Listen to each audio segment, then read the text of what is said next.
Hi అండి. ఇది Tuesday రోజు లంచ్ వ్లాగ్. లంచ్‌లోకి బీట్రూట్ తాలింపు, ఇంకా క్యాప్సికమ్, టొమాటో కర్రీ చేస్తున్నాను. కావాల్సిన వెజిటబుల్స్ అన్నీ కూడా చాపర్‌లో చాప్ చేసుకున్నానండి. ఈజీగా ఉంటుందని. తర్వాత పాన్‌లోకి ఆయిల్ ఏసుకొని ఆవాలు, జీలకర్ర, కరివేపాకు, పచ్చిశనగపప్పు, తెల్లగడ్డ వేసి, బీట్రూట్ ముక్కలు వేసి, సాల్ట్ కూడా వేసేసి ఒకసారి బాగా ఫ్రై చేశాను.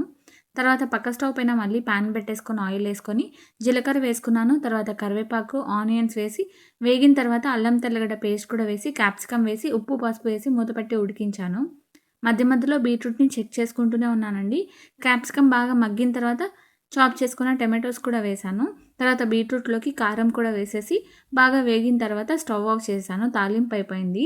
ఇక్కడ టొమాటోస్ కూడా బాగా మగ్గిపోయినాయి. ఇప్పుడు అందులోకి ఉప్పు, పసుపు, కారం ఇంకా ధనియాల పొడి వేశాను.